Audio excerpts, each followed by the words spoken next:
La pièce était plongée dans la pénombre. Lisa Marie Presley avait 9 ans lorsqu'elle trouva son père effondré sur le sol de la salle de bain. Elle ne cria pas. Elle ne pleura pas tout de suite. Elle resta simplement là, à regarder ce corps immense. Le corps de l'homme le plus célèbre du monde.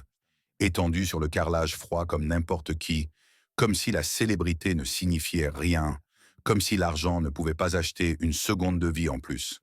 Elle s'approcha lentement, toucha son épaule, sentit le froid lui traverser les doigts, et, à cet instant précis, elle comprit quelque chose qui la hanterait toute sa vie.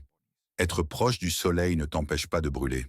Être la fille du roi ne fait pas de toi une princesse. Hériter d'un nom, c'est aussi hériter d'une malédiction. Ce jour-là, le 16 août 1977, Elvis Presley n'est pas seulement mort. L'illusion est morte aussi, l'illusion que l'amour pouvait la protéger. L'enfance d'une petite fille s'est éteinte. Une enfant qui venait de perdre le seul homme en qui elle avait confiance. Et quelque chose de bien pire a commencé. Le compte à rebours d'une tragédie familiale qui mettrait des décennies à se consumer entièrement, mais qui était déjà inscrite dans les murs de Graceland. Ce que personne ne savait alors, ce que le monde ne comprendrait que bien plus tard, c'est qu'Elvis Presley a laissé derrière lui bien plus que de la musique. Il a laissé des enfants. Plusieurs enfants. Certains reconnus, d'autres niés. Certains élevés dans des manoirs, d'autres dans l'ombre. Et tous, absolument tous, condamnés à porter un poids que personne ne devrait jamais porter. Celui d'être descendant d'un mythe qui n'a jamais été complètement humain. Il existe des documents, des témoignages enterrés pendant des décennies, des photographies jamais publiées, des lettres que la famille Presley a payées pour faire disparaître. Cette vidéo révèle ce que l'Empire ne veut pas que tu saches. Pour comprendre ce qui leur est arrivé, il faut remonter dans le temps. Elvis Aaron Presley est né à Tupelo, dans le Mississippi, en 1935, fils de Vernon et Gladys Presley. Une famille pauvre, si pauvre que le jour de sa naissance, son frère jumeau est né lui aussi, Jesse Garon, et il est mort à la naissance. Elvis a grandi en sachant qu'il portait en lui l'espace de 2 personnes, qu'il devait vivre pour 2, que le vide était là, au centre de tout, dès le début. Gladys l'adorait. Elle le protégeait. Elle dormait avec lui jusqu'à son adolescence. Elle lui murmurait qu'il était spécial, qu'il était destiné à quelque chose de grand. Et Elvis, d'une certaine manière, n'est jamais vraiment sorti de cette étreinte. Lorsqu'elle est morte en 1958, il s'est brisé, complètement détruit. Il a pleuré sur son cercueil, il a crié qu'il voulait mourir avec elle. Et une partie de lui est effectivement morte ce jour-là. Quand, des années plus tard, il a rencontré Priscilla Beaulieu, il ne cherchait pas une épouse. Il cherchait une autre mère. Priscilla avait 14 ans lorsqu'Elvis, déjà une superstar de 24 ans, l'a rencontrée en Allemagne. Il faisait son service militaire. Elle était la fille d'un officier de l'armée de l'air. Ils ont entamé une relation qui serait aujourd'hui impensable, et qu'il était déjà à l'époque, mais que personne n'a osé arrêter parce qu'Elvis était Elvis. Il l'a façonné, il lui a dit comment s'habiller, comment se maquiller, comment parler. Et Priscilla, à peine adolescente, n'avait pas vraiment le choix. Elle est devenue ce qu'il voulait. Ils se sont mariés en 1967 et de cette union est née Lisa Marie Presley, le 1er février 1968, exactement 9 mois après le mariage. Mais avant de continuer avec Lisa Marie, tu dois savoir quelque chose qui change tout. Parce que Lisa Marie n'a pas été la seule fille d'Elvis Presley. En 1958, la même année où Gladys est morte, Elvis a rencontré une femme dans un diner. Elle s'appelait Lucy. Elle servait du café aux routiers et aux voyageurs. Une nuit, Elvis est entré, a commandé un café. Lucy ne l'a pas reconnu tout de suite. Quand elle a compris qui il était, elle a failli laisser tomber la tasse. Elvis a souri. Il lui a signé un autographe sur une serviette. Il lui a demandé à quelle heure finissait son service. À 11 heures. À 11h05, elle était dans la chambre d'hôtel d'Elvis. 9 mois plus tard, Lucy a donné naissance à une fille. Elle l'a appelée Desire et, toute son enfance, elle lui a raconté la même histoire. Ton père est Elvis Presley, le roi du rock, l'homme le plus célèbre du monde. Mais tu ne peux le dire à personne, parce que si tu le fais, nous perdrons tout. Desire a grandi en regardant Elvis à la télévision, en écoutant ses chansons à la radio, en voyant le monde l'adorer, en sachant que peut-être, juste peut-être, cet homme était son père. Mais elle n'a jamais pu s'approcher. Elle n'a jamais pu crier qu'elle était sa fille. Elle n'a jamais pu réclamer 1 minute de son temps, 1 dollar de sa fortune, ni même un mot de reconnaissance. Quand Elvis est mort en 1977, Desire avait 19 ans. Elle n'est pas allée à l'enterrement. Elle n'en avait pas le droit. Elle n'existait pas officiellement. Mais elle a pleuré. Elle a pleuré comme on pleure quand on perd quelqu'un qu'on n'a jamais vraiment eu.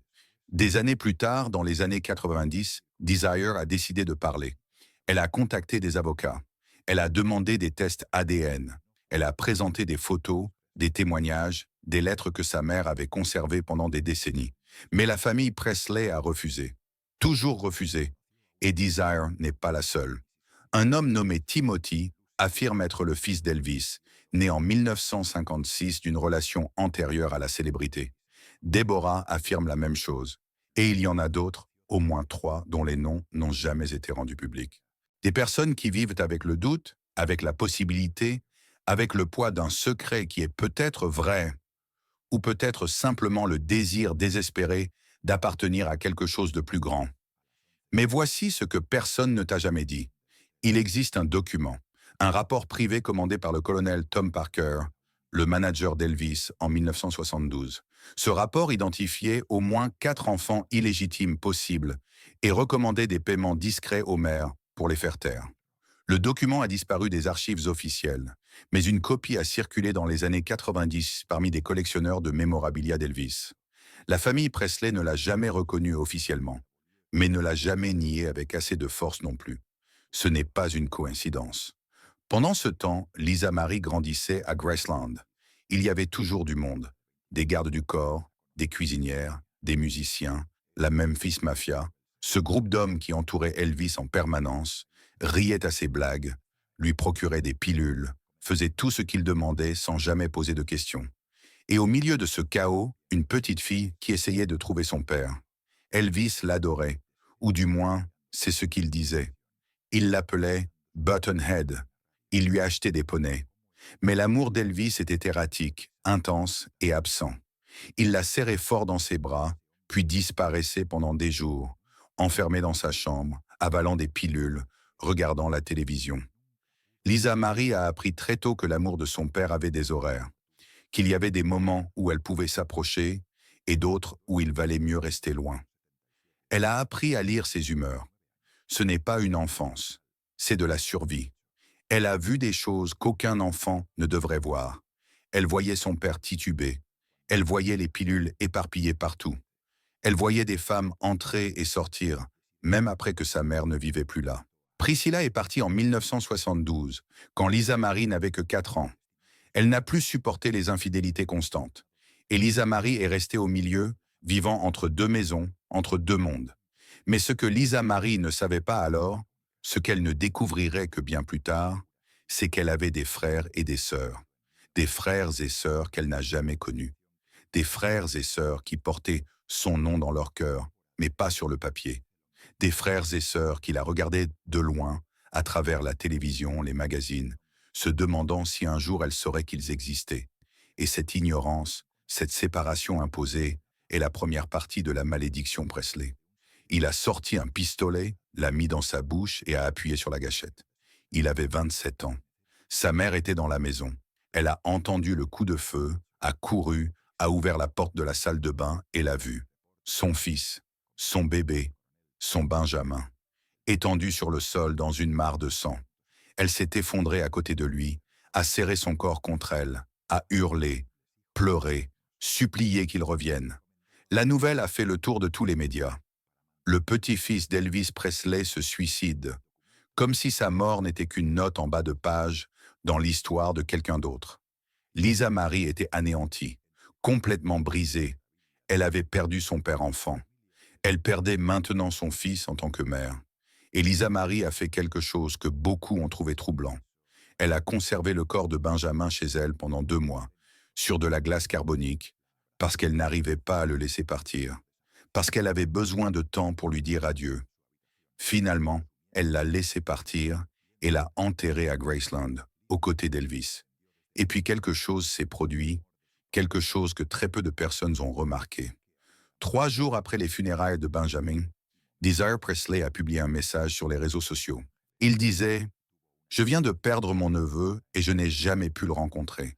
Je n'ai jamais pu lui dire qu'il n'était pas seul, qu'il avait une famille qu'il aimait, même si elle ne pouvait pas s'approcher, que le sang d'Elvis n'est pas une malédiction, c'est juste du sang. Et nous aurions pu nous sauver les uns les autres s'il nous avait laissé faire. Le message est devenu viral pendant quelques heures, puis il a disparu, supprimé. Le compte de Desire a été suspendu. Et quand il est réapparu quelques jours plus tard, il n'y avait plus aucune trace de ce message. Quelqu'un ne voulait pas que ce lien devienne public. Et c'est ici que nous arrivons au cœur de tout, au point où toutes les tragédies convergent. Parce que ce qui a tué Benjamin, ce n'était pas seulement la dépression, c'était l'isolement. C'était grandir en sachant qu'il était le petit-fils d'Elvis, sans jamais pouvoir être simplement Benjamin. C'était la pression constante, la comparaison incessante, mais aussi autre chose encore. C'était grandir dans une famille où les secrets étaient la norme, où il y avait des frères et des sœurs qui ne pouvaient pas se connaître, où le nom Presley était à la fois un bouclier et une prison. Si Benjamin avait connu Desire, est-ce que quelque chose aurait changé? S'il avait su qu'il y avait d'autres personnes comme lui, d'autres qui portaient le même poids, d'autres qui comprenaient la même solitude, aurait-il trouvé une raison de rester? On ne le saura jamais. Mais ce que l'on sait, c'est que la famille Presley a choisi le secret plutôt que le lien. Elle a choisi de protéger l'image plutôt que de protéger les personnes. Et ce choix a eu des conséquences. Lisa Marie a essayé d'avancer après la mort de Benjamin. Elle a écrit, elle a parlé publiquement de la douleur. Elle a donné des interviews où elle s'effondrait en larmes en se souvenant de son fils. Elle a tenté de transformer sa souffrance en quelque chose d'utile, en quelque chose qui puisse aider d'autres parents vivant la même chose. Mais le poids était trop lourd, la culpabilité insupportable. Elle se demandait sans cesse si elle aurait pu faire quelque chose de différent. La dépression la rongeait, les antidouleurs aussi. Elle avait développé une dépendance aux opioïdes après une opération des années auparavant. Et après la mort de Benjamin, cette dépendance s'est aggravée, parce que la douleur physique était plus facile à gérer que la douleur émotionnelle. Elle s'est battue. Désintoxication, rechute, nouvel essai, nouvelle chute, puis encore un effort, parce qu'elle avait encore ses autres filles, Riley déjà adulte, et les jumelles, Harper et Finlay, qui avaient encore besoin d'elle. Les jumelles étaient nées de son 4e mariage avec Michael Lockwood. Harper Vivian Ann et Finlay Aaron Love, le 7 octobre 2008. Lisa Marie les protégeait férocement. Elle ne voulait pas qu'elles vivent ce qu'elle avait vécu. Elle ne voulait pas qu'elles portent le poids du nom. Elle les tenait loin des projecteurs. Et puis janvier 2023 est arrivé. Le 10 janvier 2023, Lisa Marie Presley a assisté au Golden Globe. Elle était là pour soutenir Austin Butler, l'acteur qui avait incarné son père dans le film de Baz Luhrmann. Lisa Marie avait vu le film plusieurs fois et avait pleuré à chaque visionnage, parce que c'était comme revoir son père. Austin Butler avait capturé quelque chose d'essentiel, pas seulement la voix ou les mouvements, mais l'âme, la douleur, la solitude. Au Golden Globe, Lisa Marie paraissait fragile, épuisée, mais elle était là. Elle souriait aux caméras, posait avec Austin, serrait Priscilla, sa mère, remplissant son rôle. Sur les photos de cette soirée, on la voit serrer la main de sa mère, les yeux humides, essayant de rester debout. 2 jours plus tard, le 12 janvier 2023, Lisa Marie s'est effondrée dans sa maison de Calabasas. Arrêt cardiaque. Son assistante l'a trouvée inconsciente dans sa chambre et a appelé le 911. Les ambulanciers sont arrivés, ont pratiqué la réanimation, l'ont brièvement ranimée, l'ont transportée à l'hôpital, mais ce n'était pas suffisant. À 10h37 du matin, Lisa Marie Presley a été déclarée morte. Elle avait 54 ans et avec elle s'est éteinte la dernière ligne directe avec Elvis. Mais c'est là que l'histoire prend un tournant inattendu. Car dans les jours qui ont suivi la mort de Lisa Marie, des choses étranges ont commencé à apparaître. D'abord, un article sur un blog consacré aux objets de collection d'Elvis. Il parlait d'un coffre bancaire que Lisa Marie avait loué dans une banque de Memphis. Un coffre dont personne n'avait connaissance, qui n'apparaissait dans aucun document officiel. L'article a été supprimé quelques heures plus tard, mais certains l'avaient déjà sauvegardé. Puis est apparu un témoignage anonyme sur un forum de fans d'Elvis. Une personne affirmant avoir travaillé à Graceland dans les années 80. Elle disait que Lisa Marie avait trouvé des lettres de femmes, des femmes écrivant à Elvis pour lui dire qu'elles avaient ses enfants, qu'elles avaient besoin d'aide, qu'elles avaient besoin de reconnaissance. Ce témoignage a lui aussi disparu. Et enfin, 2 semaines après les funérailles de Lisa Marie, Desire Presley a donné une interview à un podcast indépendant. Elle a déclaré que Lisa Marie l'avait contactée en 2019, qu'elle lui avait écrit un email, qu'elle voulait la rencontrer, qu'elle voulait connaître la vérité, qu'elle en avait assez des secrets. Desire a raconté qu'elles s'étaient rencontrées une fois dans un café à Santa Monica, qu'elles avaient parlé pendant 3 heures, que Lisa Marie avait pleuré, qu'elle s'était excusée, qu'elle avait dit qu'elle ne savait pas, et que lorsque, enfin, elle avait découvert qu'elle avait peut-être des frères et sœurs, il était déjà trop tard. L'empire était trop grand, les avocats trop puissants, le legs plus important que les personnes. Et Lisa Marie lui a dit autre chose, quelque chose que Desire dit ne jamais oublier. Elle lui a dit « Parfois je pense que papa nous a tous maudits, que son amour était si grand et si brisé qu'il nous a transmis sa fracture. Et maintenant, nous sommes tous brisés, et je ne sais pas si nous pourrons un jour nous réparer. » 3 ans après cette conversation, Lisa Marie était morte. Coïncidence? Peut-être. Ou peut-être que le poids de la vérité était trop lourd à porter. Peut-être que savoir qu'il y avait des frères et sœurs qu'elle n'avait jamais connus, qu'elle aurait pu avoir une famille au-delà du chaos de Graceland, a été la goutte de trop. Elle a été enterrée à Graceland.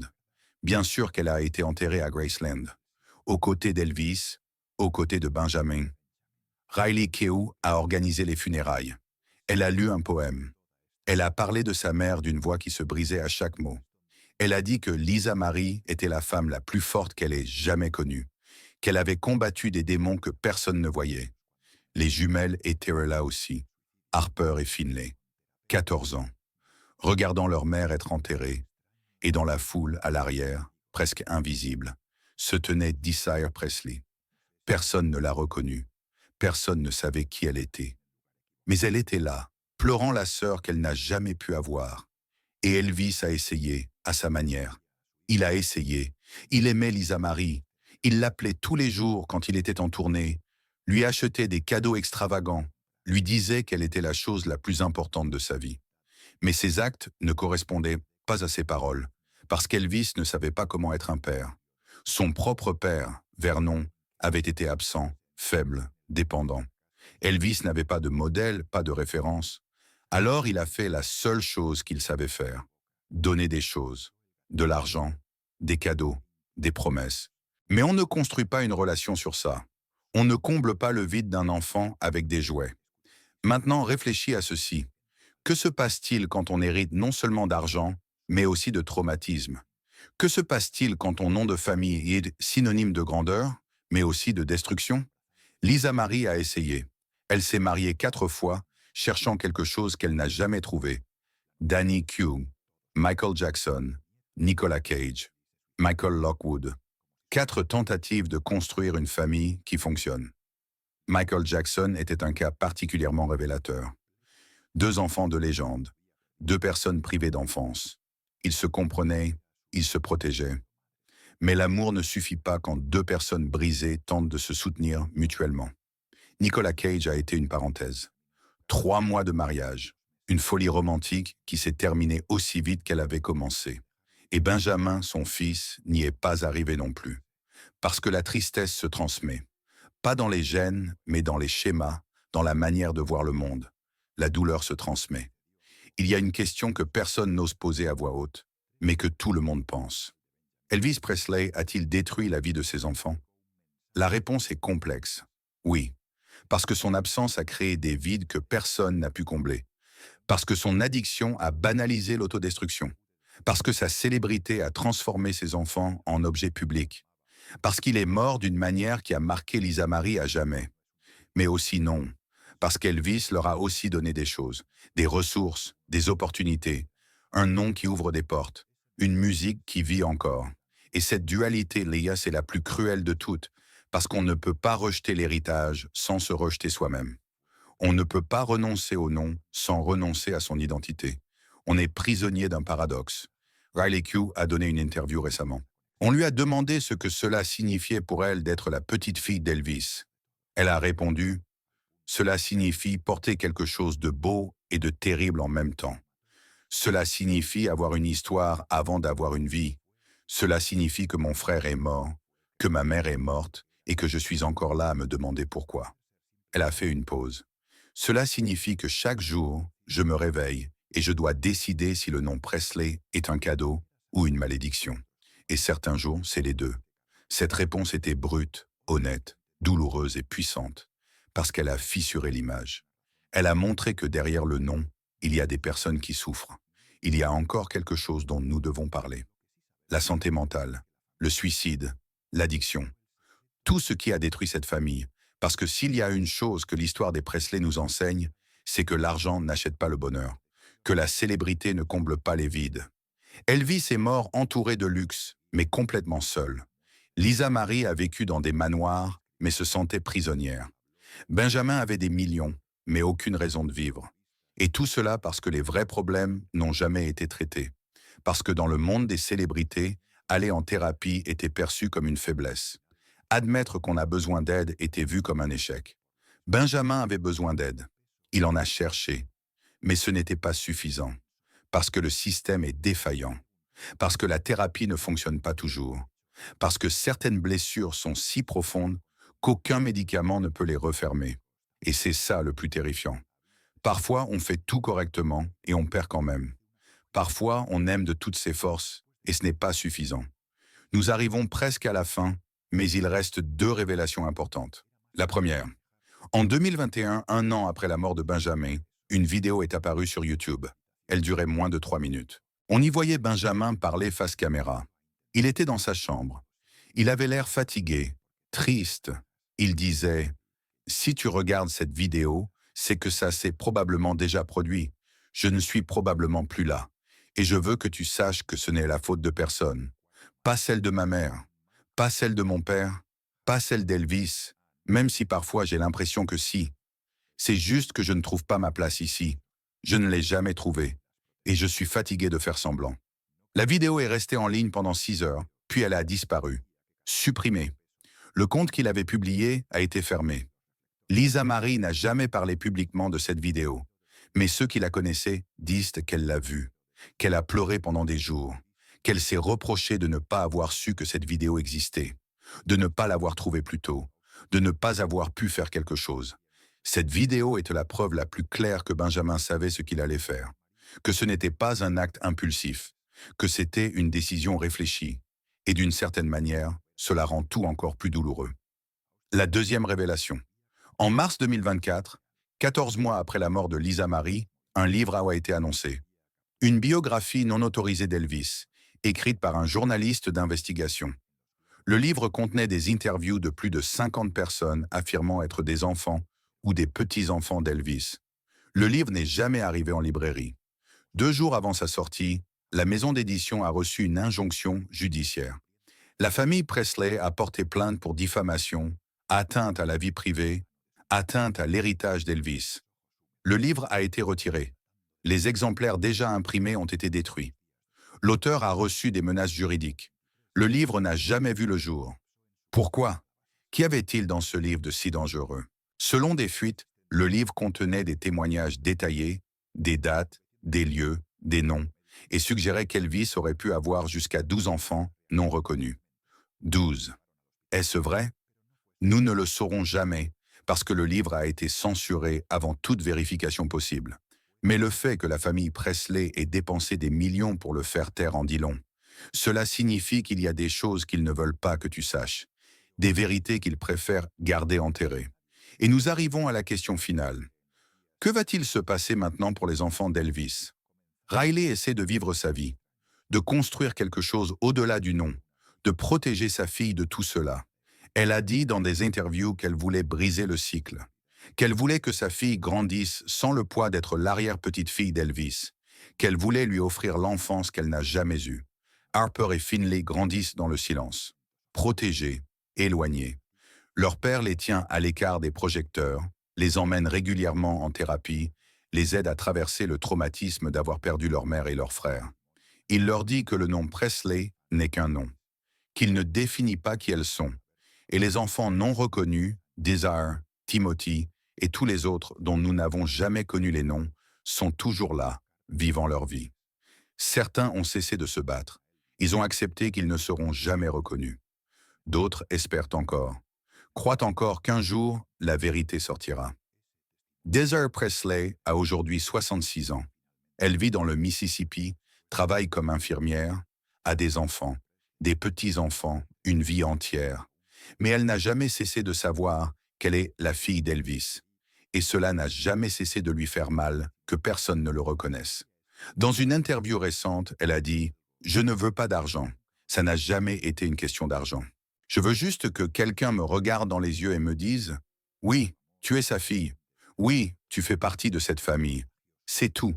Je veux juste exister. » Et c'est peut-être là la plus grande tragédie de toutes, qu'il existe des personnes qui portent le sang d'Elvis Presley, qui portent de son héritage dans leurs cellules, dans leur visage, dans leurs âmes, et qui n'ont pas le droit de le dire, qui n'ont pas le droit d'exister en tant que Presley. Elvis Presley a laissé un héritage musical immense, des chansons qui continuent de vivre. Heartbreak Hotel, Hound Dog, Can't Help Falling in Love, des mélodies qui font partie de notre culture. Il a laissé une image encore vénérée, la combinaison blanche, les pattes, le mouvement de hanche. Mais il a aussi laissé de la douleur, des vides, des enfants qui ont grandi sans lui, qui ont souffert de son absence, qui ont payé le prix de sa grandeur, qui sont morts trop jeunes. Et c'est ce dont personne ne parle quand on évoque les légendes. Personne ne parle du coup, de ce qui est sacrifié, de ceux qui restent derrière pendant que le monde applaudit. Mais il est important d'en parler. Parce que derrière chaque mythe, il y a une famille. Et derrière chaque famille, il y a des histoires qui méritent d'être racontées. Alors, qui sont les enfants d'Elvis Presley? Ce sont Lisa Marie qui a passé sa vie à essayer de comprendre son père et est morte comme lui. Trop jeune, le cœur brisé. C'est Benjamin, qui ressemblait tellement à Elvis qu'il n'a jamais trouvé sa propre identité. C'est Riley, qui se bat pour préserver une mémoire sans que cette mémoire la détruise. Ce sont Harper et Finley, qui commencent à peine à comprendre ce que signifie porter ce nom. Ce sont Desire, Timothy et tous les autres qui portent peut-être son sang, mais pas son nom. Ce sont des personnes avec leurs propres histoires, leurs propres douleurs, leurs propres rêves, des rêves qui n'ont rien à voir avec le rock'n'roll et qui méritent d'être rappelés non pas seulement comme les héritiers d'une légende, mais comme des êtres humains qui ont fait de leur mieux avec un fardeau qu'ils n'auraient jamais dû porter. Une dernière chose, une question qui te traverse peut-être l'esprit. Que se serait-il passé si Elvis avait vécu plus longtemps? Aurait-il changé? Aurait-il été un meilleur père? Aurait-il connu ses petits-enfants? Aurait-il reconnu ses autres enfants? Nous ne le saurons jamais. Mais ce que nous savons, c'est que la mort ne ferme pas les histoires. Elle les suspend. Et que les conséquences de nos actes continuent de vivre bien après notre disparition. Elvis est mort en 1977, mais son histoire continue de s'écrire à travers Riley, Harper, Finlay et tous ceux qui portent son sang. Et peut-être est-ce cela la véritable malédiction. Non pas que le nom Presley soit condamné, mais qu'il ne cessera jamais de raconter son histoire. Que chaque génération devra porter un nouveau chapitre. Si tu es arrivé jusqu'ici, merci d'être resté. Merci d'avoir écouté. Merci de ne pas avoir détourné le regard. Parce que ce n'est pas seulement l'histoire des Presley, c'est l'histoire de toutes les familles qui vivent dans l'ombre de quelque chose de plus grand qu'elles. De tous les enfants qui grandissent en se comparant à des parents inatteignables. De tous ceux qui héritent non seulement de biens, mais aussi de traumatismes. Et la vraie question est, comment brise-t-on ces schémas? Comment cesse-t-on de répéter les erreurs de ceux qui nous ont précédés? Comment construit-on quelque chose de nouveau sans détruire ce que nous avons été? Peut-être que le premier pas est de parler, de raconter toute la vérité, pas seulement la version embellie, de cesser d'idéaliser ceux qui nous ont précédés et de commencer à les voir pour ce qu'ils étaient vraiment, humains, imparfaits, brisés, capables de grandeur comme de destruction. Parce que ce n'est qu'en acceptant quelqu'un dans sa totalité que l'on peut réellement le comprendre. Et ce n'est qu'en comprenant que l'on peut commencer à guérir. Et maintenant, avant de partir, je veux te laisser avec une dernière question. Et si je te disais qu'il existe une autre famille, dans un autre coin du monde, qui a vécu exactement la même chose? Un père devenu une légende. Des enfants qui ont grandi dans son ombre. Un héritage transformé en malédiction. Des secrets que personne n'a osé raconter. Des morts qui auraient pu être évitées. Des frères et sœurs séparés par des avocats et de l'argent. Aimerais-tu la connaître? Parce que les histoires de familles brisées par la célébrité ne s'arrêtent pas au Presley. Il y en a d'autres, beaucoup d'autres, et chacune révèle quelque chose sur le véritable prix du succès, sur ce qu'il en coûte de devenir une légende, sur ceux qui paient ce prix. Si tu veux continuer à découvrir ces histoires que personne d'autre ne raconte, abonne-toi, active la cloche, parce que ceci n'est que le début. On se retrouve dans la prochaine vidéo. Et d'ici là, souviens-toi, derrière chaque légende, il y a une vérité. Et cette vérité est presque toujours plus complexe, plus douloureuse et plus humaine que ce que l'on imagine. Parce que les mensonges nous rassurent, mais seule la vérité nous rend libres.